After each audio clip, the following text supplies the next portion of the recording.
every hour, every step of every way. We need you every... On prayer and masks. Today is the 18th of October. In Zambia, this day marks a public holiday set aside for prayer. It has not always been a public holiday. In fact, it was not a public holiday 5 years ago. The government stepped in and declared a public holiday dedicated to prayer. I spent the morning at church with other church members, praying. At the same time, other people were littered right across the country, also praying. One would look at my actions and ask why I am praying when the government tells me to do so, but have a problem wearing a mask when they tell me to do so.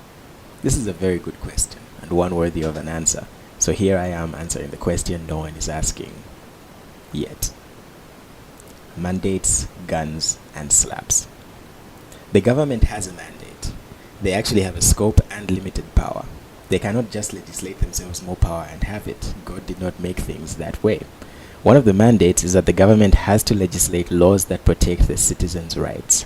To put it another way, the government are there to punish evil and promote good. All of this should be within reason, of course, a notion that is on its deathbed these days. One of the ways in which the government promotes good is through public holidays, and they have the mandate to declare certain days as special days, though not all days need to be public holidays. As I said earlier, all this has to be within reason. When I say within reason, I mean that there are things that are unreasonable for the government to protect us from. When their protection trumps individual God-given rights, then it is unreasonable. Perhaps an example to make my point. If there is a poisonous snake in my house and the government were to divine that was the case without me telling them, do they have the mandate to break into my house and kill the snake for me? No, they do not. I have the right to my property. It is unreasonable for them to break into my house without my permission just to kill the snake. If I call them and open the door to let them in, that is another situation altogether. Let us use one that is more commonplace. If my neighbor was kidnapped, would the government have the right to break into all the houses on my street to find the kidnapped neighbor? No.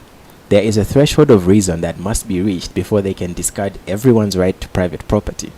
Is there proper evidence that the kidnapped person is in any of the houses? If not, then why would they stop at my street? Why not break into every house in the neighborhood or the town? There has to be a threshold of reason that justifies the mandate. This is why we have the courts. When someone says their actions were reasonable, the court is there to adjudicate based on the evidence of both parties with damages paid if the actions prove to not meet the threshold of reason. When it comes to special days, the threshold of reason still applies. But that is not the only factor. The government are allowed to use force to maintain law and order. Here in Zambia, this is done with guns and slaps. The public holiday has been declared, but its enforcement is not done through guns or slaps. If I choose to go to work today, the police would not show up at my place of work, beat me, and take me to the stadium to pray. I would not be treated like a criminal or even a bad guy for not praying at the stadium or anywhere else. Not even Christians would treat me that way. So here lie two mandates by the government, one for the public holiday and the other for mandatory masking. For the one, my individual liberties are not stepped on, while for the other it is. If I choose not to pray at the stadium, or even at church, or at home, I would not be harassed by people, and especially not by the police. But for the other, I would be. But there is also one more connection between the two situations, and that is subjective needs and solutions. Some might argue that the need for masks is warranted, while the need for prayer is not. But this is a subjective issue.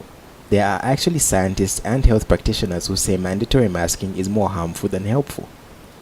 A few of their arguments are that mask wearing requires great discipline to not touch the mask and move it around a lot, to properly clean and dispose of the masks after a clear period of time.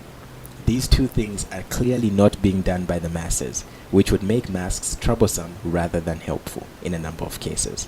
There are also scientists who have said that the threat of the disease does not warrant the actions of the government, including mandatory masking.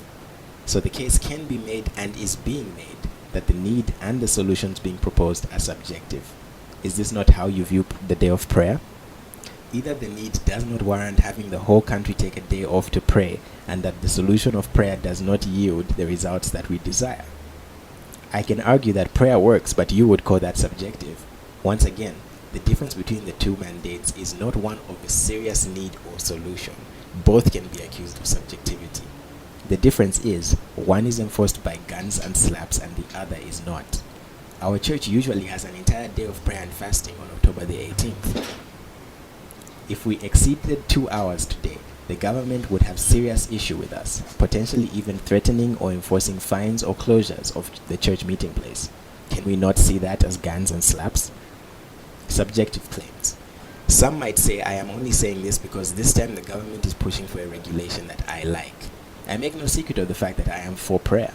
I believe in the God of the Bible, and he says, if my people who are called by my name will humble themselves and pray, I will listen and heal their land. I hold on to that with tight fist and all the strength within me. However, the issue here is not that I like this command so I am following it. I am not praying today because the government says so. Not at all. The public holiday merely affords me the opportunity. I am praying because this is what I think the situation warrants. I am praying because this is what I do. This would be the same as the person who would wear the mask and gloves even though the government had no masking mandate. The difference is, I do not pretend that it is not a case of subjective claims, and I do not want the government coming with guns and slaps against those who do not share my view. Those making the claim that it is just a cloth would not agree with me if I said it is just prayer. If you wish to have the discussion about the threat of the disease and what a proportional response would be, then we can do that. But let us not pretend this is not a case of subjective claims. I would not want people coming at you with guns or slaps because you do not pray today, and would stand with you saying no to such government overreach if it happened. It would be nice if you did the same for me. And when you're